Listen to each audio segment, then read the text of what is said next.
We are extremely excited to announce our new presenting sponsor, Hard Rock Bet.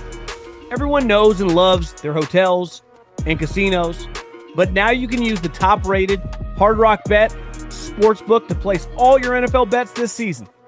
Hard Rock Bet is the only legal sportsbook in the state of Florida and is also available in Arizona, Ohio, New Jersey, Indiana, Tennessee, Virginia, Illinois, and Colorado, with more states to come.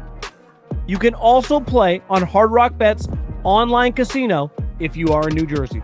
As we gear up for the NFL season, sign up for Hard Rock Bet and make a $5 bet, and you'll get $150 in bonus bets if you win. Head over to Hard Rock Bet, sign up, and make your first deposit today.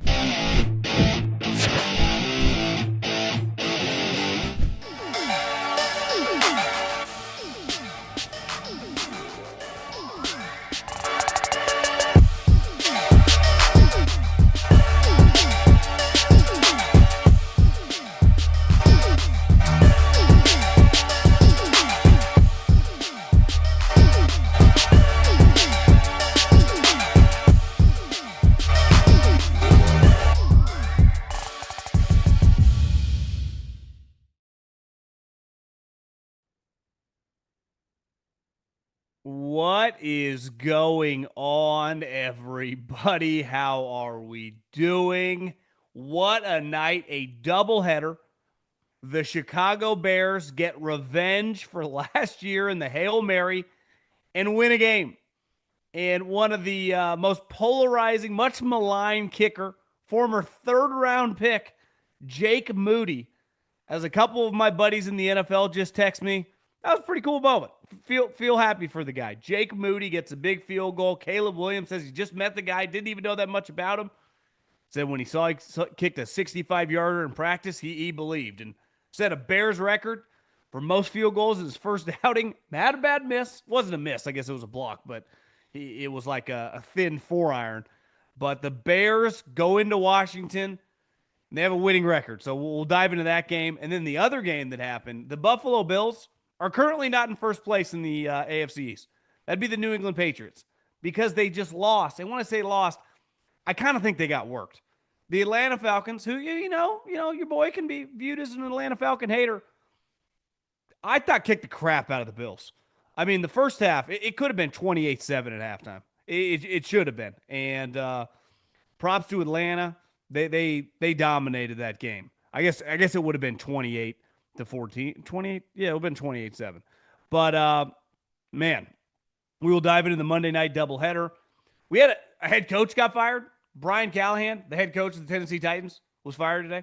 So we'll dive into that. Mike Tomlin, a little coach on GM crime to Andrew Berry. And we have a team that sits in the Ryder Cup Porta Potty all by themselves. Make sure you subscribe to the podcast. Here's what I need to do. Subscribe to the channel. Subscribe to the podcast, wherever you may listen. We will have a mailbag out tomorrow as well at John Middlekauff. Mailbags all week. So if you want to get in them, make sure you fire in my DMs on Instagram. That's the way we interact on the mailbag. At John Middlekauff is the Instagram. But appreciate all you guys liking, subscribing, interacting, and watching the content after these primetime games. And listen, I embrace tonight. We'll start with that. I embrace tonight. I was like, I've been negative on these doubleheaders. Just have a good time. Eat dinner while one's at halftime and just take it all in. Because these were two pretty good games. Like, either one of these games is a standalone game. And technically, the Bears, obviously Washington was the marquee game for the network. That they put Troy and Joe, who were making a combined like $50 million on that game. And it should be. I mean, two massive brands. Obviously, Washington coming off a playoff victory. And we'll just start with that game. I do think the football gods, the Bears fans have been through a lot. It has been really, really ugly. Their brightest moments have been like offseason moves or the trade for Caleb Williams a couple years ago, that trade with the Panthers, or landing Caleb Williams and what it could be. And then the games happen. It's like, how is this happening to us? How is this franchise in such disarray? And then tonight, listen, you got some shitty calls early in the game. There was a touchdown that was called not a touchdown because of a penalty that should have been a touchdown on a great Caleb throw to Rome in the corner, front corner of the end zone. And then the referee on TV comes like, yeah, that was the wrong call. That play should stand. And it just felt like, God, I honestly started to feel bad for Bears fans. It's not like Caleb was incredible. He made some nice plays. It's not like the Bears were clearly the better team in this game. Definitely were early on. Game started flipping in the second half. And then the moment that Moody gets his field goal blocked, you're like, it's just not meant to be. And this is going to be a good lesson for Ben Johnson, who I thought had stretches where he was calling a really good game. I mean, there was one stretch tonight where it's like, I think it was 3rd and 2 or whatever, 3rd and 1, right before the end of the third quarter. There is more time on the clock or the play clock than the clock.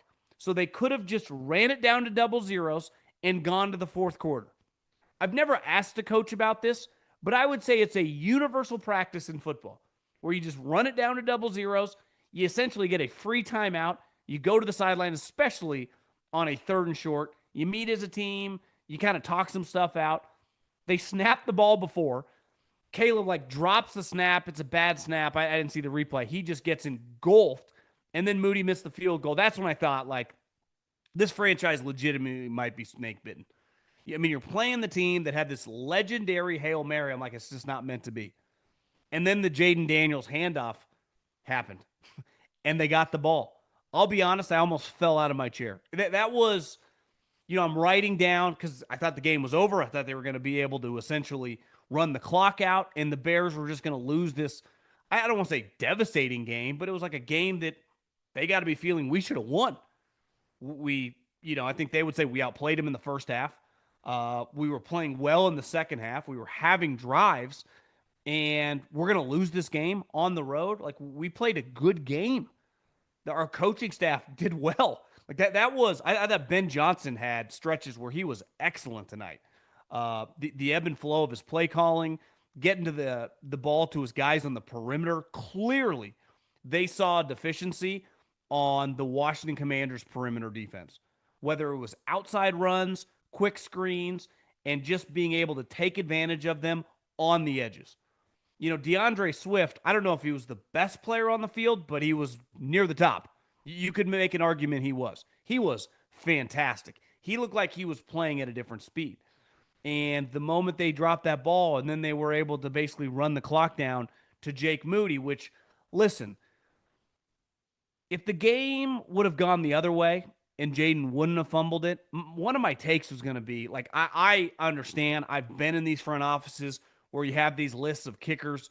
When your kicker gets injured in the middle of the season, there are slim pickings. And picking, kickers that are on the street or on teams' practice squads, it's not like, selecting players. Well, that's so-and-so. He's had this many snaps over the last couple years, or we had a 3rd-round grade on this guy. No one knows anything about kickers.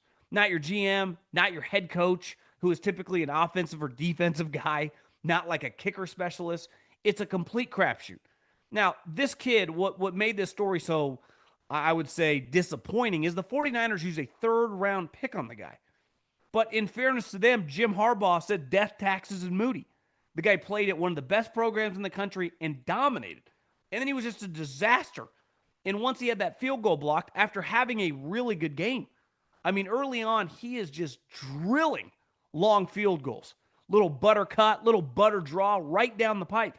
And then he hits that ball that's blocked at the beginning of the fourth quarter. Looked like it was 3 feet off the ground. So it's like, was it really a great block or just a terrible kick? I didn't feel good. Honestly, I felt kind of nervous for him because you don't want to see a guy continue to get embarrassed. And it's a tough spot. He doesn't know these guys. He just got joined the practice squad because there's an injury. And then he drills the kick. And he gave to Lisa Salters the post-game interview. Every player takes off their helmet and does an interview just either with a Bears hat or just their hair flowing out. He had his he's a kicker, had his helmet on, chin strapped, and did the interview in his helmet. He looked like a guy who was scared shitless even doing the interview. And listen, I say this all the time about young people. Confidence, when you got it, you feel like you're never going to lose it. And when you lose it, you feel like it's never going to come back. Hell, you got people listening to this that are probably 30, 40, 50 years old. We all can be I don't even want to say insecure, but when you lose your confidence, you become insecure about your abilities. And clearly, like, he is still trying to find that. There is no disputing his talent. And Ryan Poles, like, what are you going to do? Probably the other 5 or 6 options aren't great either. So you go with the guy that you probably had a draftable grade on who's available, and he comes through and he makes a bunch of field goals, including the game winner. And you get thrown a lifeline as a franchise after, like, they felt it's weird. They had buttoned up drives. They still commit a lot of penalties, some of them not all their fault. They do some dumb things. Caleb had a throw in that game that you could tell Troy Aikman wanted to fall out of the booth. Like, it was a beautiful throw in the air. I mean, when Caleb, even he had one that looked like, as Troy said, a shortstop rolling to his left. He threw like 700 miles an hour. I don't care if that was Chris Carter, Marvin Harrison, and Randy Moss morphed into one guy. They could never catch that ball. His physical ability when he lets that thing go, it's like John Elway in his prime. I mean, he uncorks this ball to Rome Odunze, got pretty lucky number 20 on Washington, didn't high point the ball. Instead, he Willie Maysed it and ran right into Rome. Bad decisions. He still has some, he had a ball in the red zone that could have been picked. Can be a little hit or miss, but he also made some smart plays. He made a winning play at the end of the game when he scrambled around and trying to get them to burn the timeouts. You see players do this all the time, brain fart, not pay attention to the situation, run out of bounds. He hits the fucking ground with a couple yards to spare before the white. And it cost, obviously, the Bears a timeout, which, ended up putting them in position to kick the field goal with no time left. So, listen, there's still a lot to be desired. This was a pretty ugly game in terms of, it's not like, I mean, Caleb's numbers don't look bad. He had 250 yards, but how long was the one swift play at the end? I think it was like 40 yards. I mean, what kind of tackling was that? Hit DeAndre 55 yards. So essentially, I mean, that probably should have been like a 10-yard play, went for 55. So overall, he wasn't terrible. Did not turn the ball over, sacked a couple times, showing progress. And I think one bright spot is showing toughness. Can be, I think both these guys fall into this category, a little reckless. Like, there was one play on the sideline where Caleb's scrambling away from like 4 defenders. And these aren't DBs. These are defensive linemen, edge rushers, defensive tackles, and the middle linebacker. And he cuts it back inside. And I get, trying to conserve the clock and worried about, it's like, you cannot, and he gets leveled. Jayden does this all the time. He's running around. It's like, guys, you are premium assets in the business you work in. You're the number 1 overall pick and number 2 overall pick. And you have, I mean, Jayden's an exceptional runner. Caleb is an exceptional athlete relative to the rest of the league, and he's not quite Jayden level athlete, but he's a fantastic athlete. And movement-wise, they're pretty special going around. They got to be careful about their body. Both of them do, or they're just not going to last. They're going to get rolled up on. They're going to get their knee twisted. I mean, it's already happened to Jayden Daniels getting injured, and you saw it a couple times tonight. You're like holding your breath. It's like you're just going to take some random shots to begin with. Jayden had the one where they called the roughing the passer, which I don't know, on Brisker. I don't think he got shoved into it. He just tried to make a tackle. He's probably a little lower than he wanted. To me, it's a little bang. It's true by the letter of the law, but I don't think there was any malicious intent. But the bottom line is you're just going to have some of those where guys are around your feet, taking some shots. Maybe your offensive lineman, get spun around like a dreidel and you get lit up like a Christmas tree. So anytime that you get out there and you're controlling your own destiny scrambling around, and Caleb does it all the time. Caleb is, he wants to play like Russell Wilson in his prime, right? And I do think one thing with Caleb is it does feel like at times in the pocket he struggles to see. There was a play when they scored the touchdown to make it 22-24, and they go for 2, and 25 in the flat would have been, I mean, if it's Tom Brady, Peyton Manning, just Josh Allen, guys that are 6'5", and they can see, it's because he's already kind of looking over that way, but I don't think he can see because the tackle's right in front of him. And, that's kind of a problem. And that's why I think he scrambles sometimes when you're like, did he have to scramble? Because one of the knock on him is kind of playing that hero ball. I think it's just a basic math equation, right? When you're under 6'1" or under, and especially some of these guys, you see it with Kyler and Bryce Young, it's what makes Baker what he's doing so special. He feels very, very confident from throwing within the pocket in terms of his viewing lanes. Where you watch tonight with Caleb, it's like sometimes I don't know if he quite sees something, and sometimes he does. And, there was a play late in the game where he hits Zacchaeus in stride when they're backed up on their own end zone. I don't know if he scores, but that's definitely at minimum a 30-yard explosive play. Who knows? Maybe he gets an angle and goes 50, 60 yards and gets hawked down at, the 20-yard line. So puts him in the red zone. Like, it would have been a massive play, and he's dropped it, right? And that was a really good, Ben Johnson's a really good play caller. One of the reasons I like the Bears tonight is, I think Ben's pretty good. And I think he's pretty dialed. And I think what makes any coach coming off a bye week, what they can really do, especially with a young team, a young quarterback, it's not about, Andy Reid or someone like Sean McVay, them off a bye can implement a lot of new stuff. Like, hey, Matt, we haven't been doing this. Or, hey, Patrick, we're going to throw these things in there. To me, Ben Johnson can take a lot of stuff away.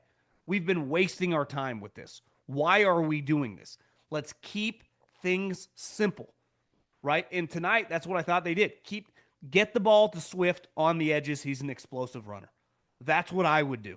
We'll get into Atlanta. Get the fucking ball to Bijan Robinson. This isn't rocket science. We don't need to outthink the room here. Let's just take things down to the studs. Let's be basic. That guy number 7, who a wise man once told me is the greatest high school football player he's ever seen. Some of my buddies that scouted him at Texas said he's one of the best prospects they've ever scouted. Get the ball to that guy. Get the ball to Drake London, right? Get the ball to DeAndre Swift. If you're Jayden Daniels, Terry McLaurin's not there. I was like, what do you do? I got Debo. Love Debo. I appreciate everything Debo did for the 49ers. God, he looks slow. He looks slow right now. He looks slow. I think he's hoping contract year for a big contract next year. Not sure that's coming. But hey, get the ball to Zach Ertz. Get the ball to McCaffrey's brother. Blown coverage, wide open, walking to the end zone. Have Jayden run around. Jayden's, how many yards do you have tonight? 10 for 52. Averaging 5 yards a carry. Like, that's a huge part of their offense. Where, with Caleb, he had, I guess, most of his rushes -2, so there were some sacks. But, he can scramble a little bit. Jayden is a legit runner. Caleb is running to throw. And, some of those defensive guys on the Bears, starting with Sweat, made some big-ass plays. Their front was a huge part of them being in this game in the second half. And what do they hold the Commanders to? Commanders had 17 points in the second half. I guess part of that, the Bears were up 13-7 at halftime. But, man, fantastic win by the Bears. If I'm a Bears fan, let's do a little schedule look ahead here. Getting the Saints this week. I actually think the Saints are pretty good on offense. Defensively, they're pretty bad. Then they get the Ravens. I think I saw Harbaugh said that is 2 weeks away, that Roquan and Lamar could be back. Then they get Flacco and the Bengals and the Giants. They got some winnable games coming up. So I'm not going to go as far as call them a playoff team by any means.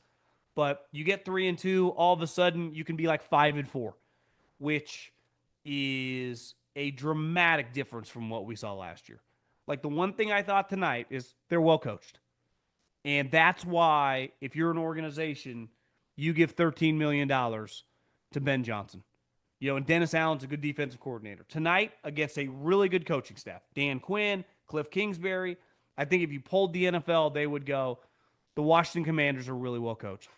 And that's what I saw tonight. Like, Caleb had 250 yards, but that's not really how he was playing, right? Like I said, I'm not trying to diminish his performance. I thought he was fine. But 55 of those were on the dump down to DeAndre Swift, who takes the 55 yards at the end of the game. But overall, the way he coached Ben Johnson made it a lot easier on Caleb Williams. And Dennis Allen had those guys playing really good on defense. So this is part of why we're going to get into the Titans.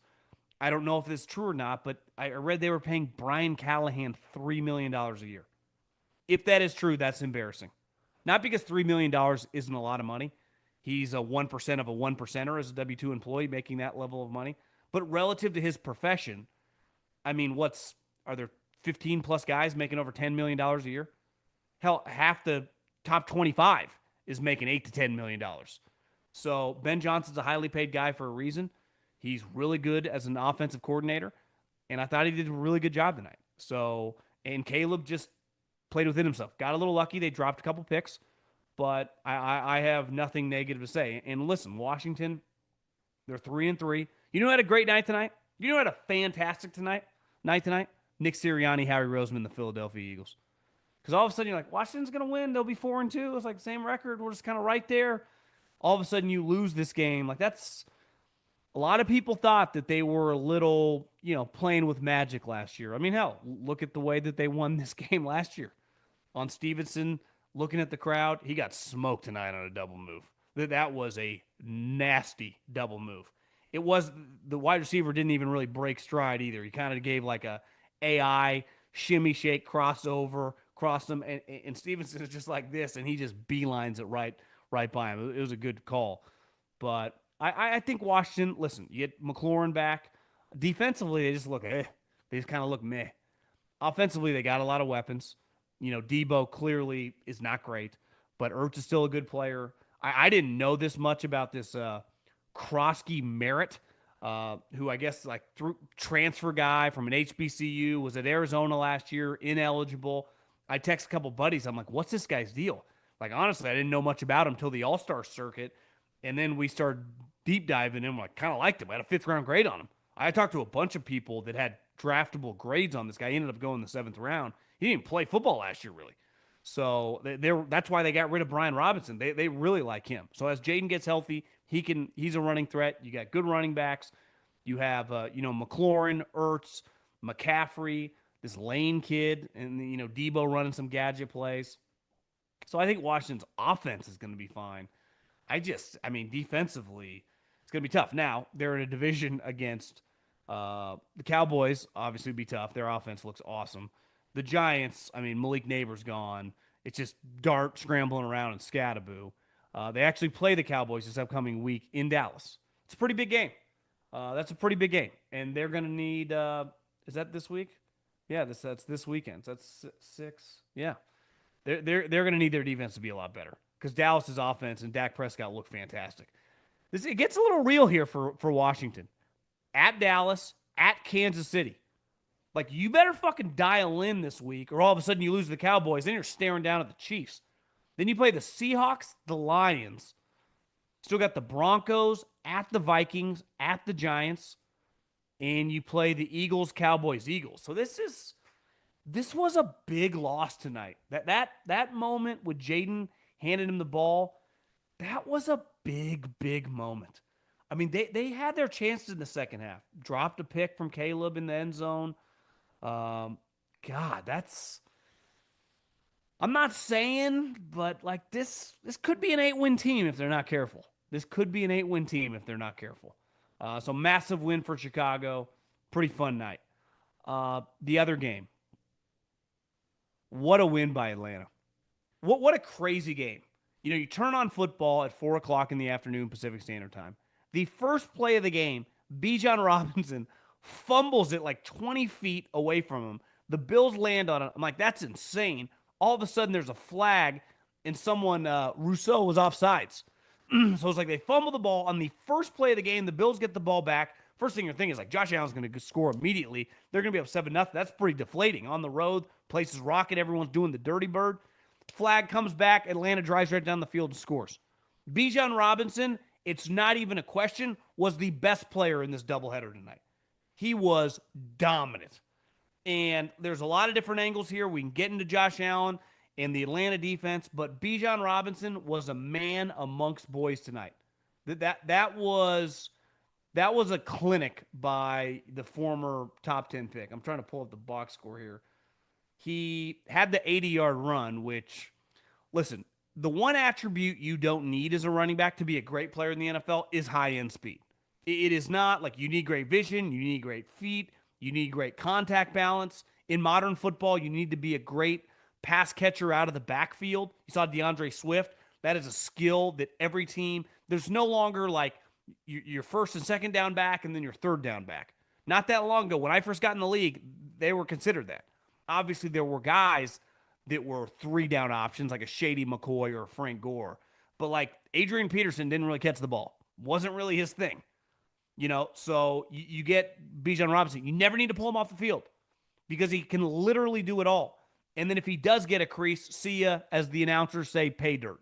And that run, you went, damn. And that is the big question mark. Like, part of the reason the Patriots are in first place, the Bills' defense has major issues. I just don't think they're good. Their pass rush and their defensive line is good. But the rest of the unit, you just go, I don't see it. Penix has not been that good this year. I thought he was just boop, boop, boop, boop, boop. He looked like he was playing Oregon State or UCLA on a random Saturday in Husky Stadium. That was just doop, doop, doop, doop. That was the Michael Penix that I remember. Like, just playing comfortable, making easy passes. And, I mean, hell, they should have been up. They should have been up 28-7 to end the first half. And clearly, I put that 100% on the player. And even for the player, it's a weird spot. The coaches, they tried to run a quick slant, get in the field goal range. And Drake London, because the Bills' defense is so terrible, I don't know if, like, they can't tackle, can't cover. Both of them missed tackles, and all of a sudden he's off to the races. He is massive. Once you get down close to the 5-yard line, I do think he's no dummy. He knows the situation. He takes off. I get it. Green grass or turf. You got to dive for the pylon. You have to leap. And he kind of got greedy in that extra step, and obviously he stepped out of bounds, and it cost him 7 points. Because if that moment happens and it's 28-7, the game is 100% over. I mean, the Bills have no chance. They are completely screwed. They just got run out of the building in the first half. It's kind of like the Auburn-Georgia game. Jackson Arnold was going to the end zone. It was going to be 17-0. Like, the game would have been over. It was like, you ain't coming back from this on the road, this place rocking. And the Bills got a little life because he did step out of bounds. I mean, and the rest of the game, the Bills, they scored the touchdown coming out of the half. But other than that, I saw a bunch of stats. Like, the Atlanta Falcons blitzed tonight like 55% of the time. The most Josh Allen has been blitzed since 2021. They pressured him like close to 45% of the snaps. I mean, he was running around for his life. He didn't play that well, but I think a huge part of it was he's just getting pressured constantly. So their offense was unstoppable, and they sacked him 4 times, but it felt like they were hitting him time and time again. I've been hard on this Atlanta Falcons team. A lot of people would call me a hater. Tip my hat to Raheem Morris. The defensive game plan, they came out looking for blood, and they were hitting him over and over and over again. And on offense, they didn't overthink it. You got Bijan Robinson. It's like having last year Saquon Barkley or a couple years ago Christian McCaffrey. Every time you take the field, he might not be the best player on the field, but there's nobody better. And you saw tonight, like, no, he was the best player on the field. Get him the ball. Sweeps, inside runs, swing passes, screens, it doesn't matter. That defense ain't stopping that cat. And that's what he did tonight. 19 carries, 170 yards, touchdown. He had 6 more carries for 70 yards. I mean, that was a dominant performance. And Drake London, beside mishap would be strong, but kind of a screw up, was also dominant. I mean, he had 10 for 160. I mean, those two guys, and Penix was just good. Didn't turn the ball over, just played within himself. Helps when you're not playing a great defense. I do think the Bills got some issues. You do not win in big-time football, whether that's high school football, big-time Division I football in the playoffs, and obviously in the NFL, if your defense isn't good. It's just not possible. You have no chance. And while they have a good defensive line, in the modern NFL, if you can't cover people, you're going to have major problems because you're going to play random teams like the Atlanta Falcons, a team that has been averaging 7 wins a season for like the last 5 years with just sweet skill guys. It's like, can you cover them? And the answer is no, we can't. It's like Michael Penix has not been good this year. And that pains me to say. I love the guy. I was a huge fan of him. It's like he's one of my favorite players in college football the last like 5 years. He just hasn't been good this year. You watch him tonight, you're like, oh, he looks pretty comfortable. Looks like he's playing for Kalen DeBoer and Ryan Grubb back at Washington. Back when they were kicking the shit out of everybody. That's who it looks like. And what'd they do? They handed the ball off to Bijan. Algier a couple times. He had a sweet run to kind of open up the game. Then he trucked the dude. Drake London, Bijan Robinson. I mean, this doesn't need to be this complicated. Listen, I remember Belichick on the thing on NFL Network when they did the top 100 players, had just a great rant. It's like, War and Peace or whatever. He's like, people overcomplicate football. Find your strengths, get them against their weaknesses. And your weaknesses, just try to limit their ability to get exposed. And I think sometimes when you have great players, like, what do offensive coordinators say all the time? Andy Reid's been saying this forever. It's not about the plays, it's about the players, right? It's why, forever it's like he doesn't run the ball. Well, he gets the ball to his running backs when he's at Shady McCoy or Brian Robinson or any of these great offensive coordinators that kind of lean with the pass. Well, when you have a good running back who can catch the ball, get him the ball in space. You don't just have to call outside zones all day long, but get him the ball. And if Atlanta's going to do that, they're going to be a problem because their defense has been pretty impressive this year. And no one's ever disputed Raheem's ability to coach that side of the ball. Their problem has been the offense. It's why their offensive coordinator, former Oklahoma State quarterback, I don't know if you've seen, but Oklahoma State has an opening, and he's being asked about it constantly. He's kind of in this weird position where he's probably going to be one of their top candidates, if not the number one guy. They'll probably offer him the job, and he's kind of circling around it. And he kind of feels like, we lose a couple more games, I might bounce like Halloween, and I wouldn't even blame him. Like, see ya, I got to go start recruiting. And they would surely take him. And you win a couple games like this, if you're him, like, no, I'll stay. I'll go to the playoffs. I'll stay in the NFL. So big night for him because there's been some pressure on him. That's been the issue with Atlanta now for 2 straight years is the offense. It's not the defense, especially now. Their pass rush was better tonight, manipulating the pressure. However you got to do it. I don't necessarily care. But offensively, listen, it's not like they scored 1 million. They scored 24 points. But I thought they had the best player on the field, and they got on the ball. The Bills, I'm nervous. I really am. This isn't an easy game on the road in Atlanta on Monday Night Football, but I just not as confident in what we're seeing out of them. They get the Panthers next. I guess they get a bye. Then they play the Panthers. Then they play the Chiefs, who, granted, they've owned in the regular season. They played very well against the Chiefs. They got the Dolphins, but then they go the Bucks, the Texans, at the Steelers. I mean, they better be really careful. The New England Patriots schedule is a joke. And Mike Vrabel, pretty good at his job. And all of a sudden, you're going to look up and you're going to be a couple games back. Like, I want the Bills. I'm rooting for them. Sean McDermott had the bifocals on, look sharp. But, God, they got embarrassed for being a team that a lot of people thought was not a Super Bowl contender, like the team that's going to win the AFC. I don't know how you could say that right now. So, congrats to the Bears. Congrats to the Falcons. Not congrats to the Titans, because they are officially now, I would say, the laughing stock of the NFL. And that includes the Jets. Because the Titans now, Albert Breer put this out there, and I'm sure many people saw this. Over the last basically 2.5 years, they fired John Robinson. They've hired Rand Carthon to replace him. They fired Mike Vrabel. They moved up Chad Brinker to the president, who was below Rand Carthon. They hired Brian Callahan as their head coach. They fired Rand Carthon. And today, they fired Brian Callahan. You can't be a serious organization just firing coaches and GMs like a hamster wheel. It is impossible. And we talk about this all the time, the uphill battle a lot of these young quarterbacks have to fight. Why does Baker Mayfield exist? Why does Sam Darnold exist? Why does Daniel Jones exist? Because you kind of have this constant hamster wheel of getting in the league and then boom, you get a new coach. Boom, everyone gets fired. And a guy comes in that didn't draft you, that didn't pound the table and want you on their team. Maybe they did, but it's like, if you don't play well, it's like, you're not my guy. We'll pivot, no problem. See you later. And Matt Harmon put this out, and it's kind of been everywhere, is the last 4 years, the number 1 overall pick, their coach has been fired during their rookie season. Not like got fired at the end of the season. Urban Meyer, fired during the season. Frank Reich, fired during the season. Matt Eberflus, fired during the season. Brian Callahan, fired during the season. The Tennessee Titans, as someone in the league told me, are kind of feel like the Raiders 10 years ago. Like before they moved to the Las Vegas. Like just kind of a joke.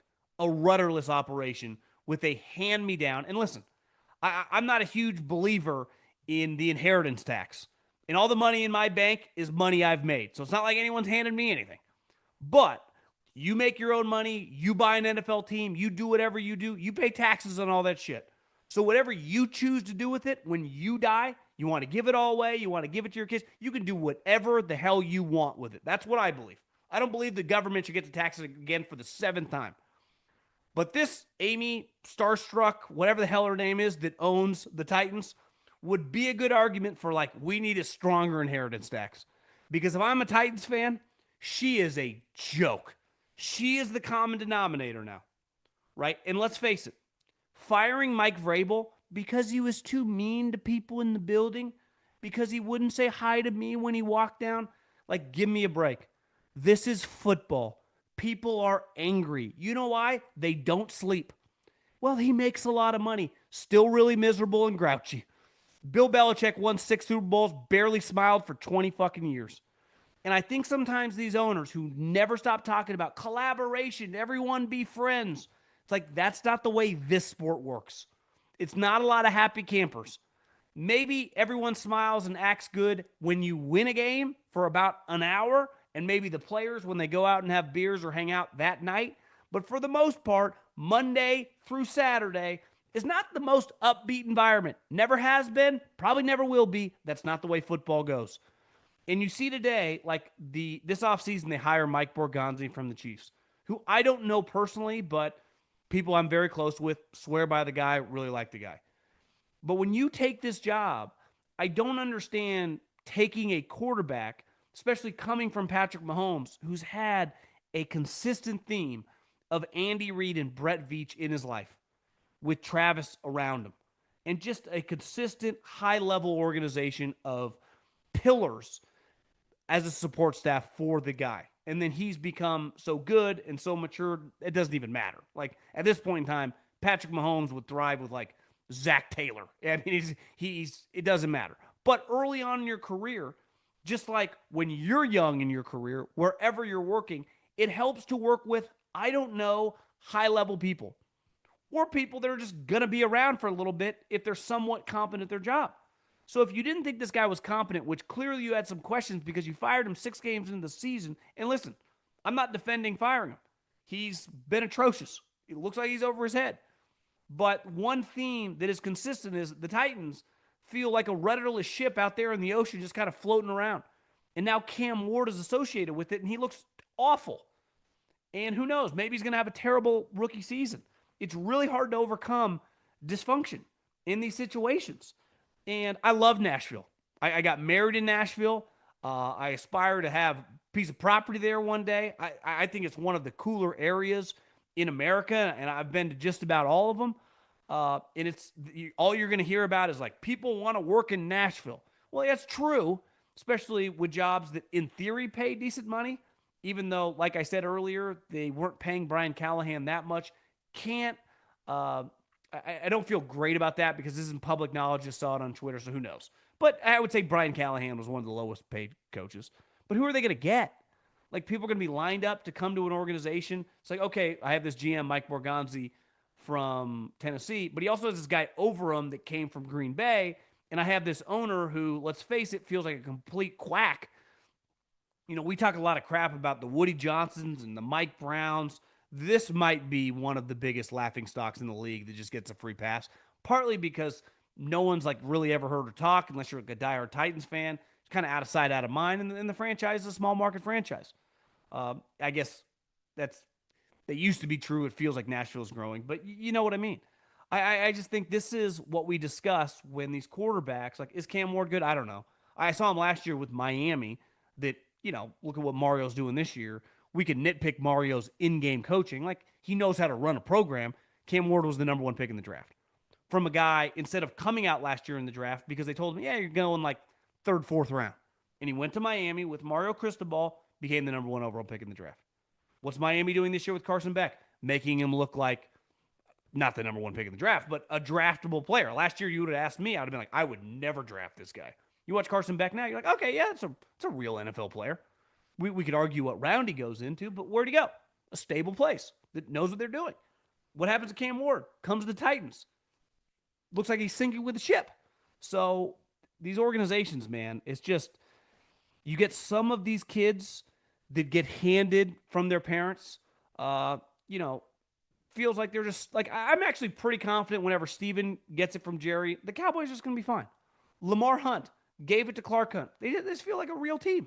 He gives it to Andy, Brett, and just kind of stays out of the way, right? And a lot, it's happening all over the league that some of these people that inherit it, and then you get this, and this is the shitty part about being a fan. Like, what are you supposed to do? Like, I grew up in the South around Tennessee. I'm a Titans fan. Loved Steve McNair when I was a kid. It's like, look at what I'm watching. This blows. I'm like, yeah, nothing's going to change as long as she's there. So I just think, I mean, even, I'll give Mark Davis credit. He like hired Brady. He's like, someone help me out, please. This woman's constantly like, fire everybody. It's like, yeah, good luck with that one. And they're building a brand new stadium right next to the old Nissan Stadium. They're going to host a Super Bowl there in a couple years. It's just pretty sad what has become of this team, to be honest with you. A couple more things. Mike Tomlin did today something you just never see.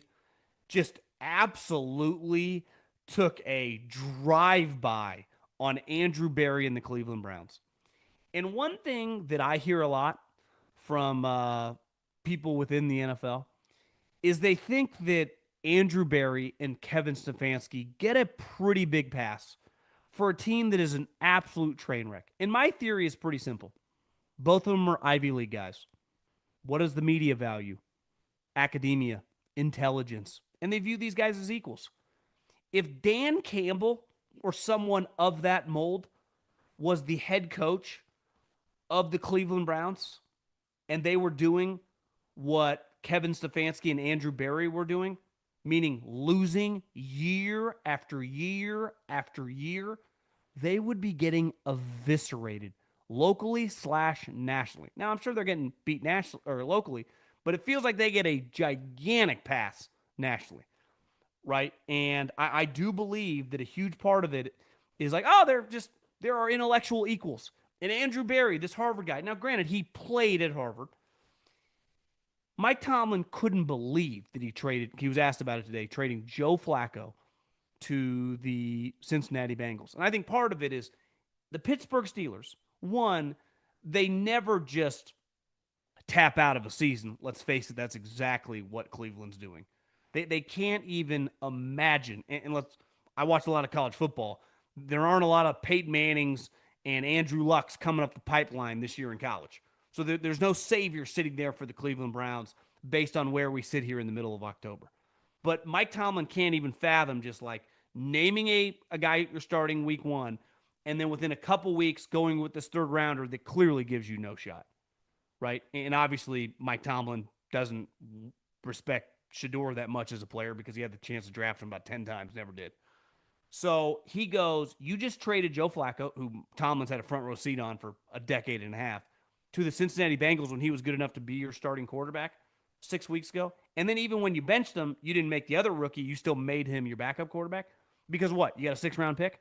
Because you love value? Like, value doesn't mean shit when you're the Cleveland Browns.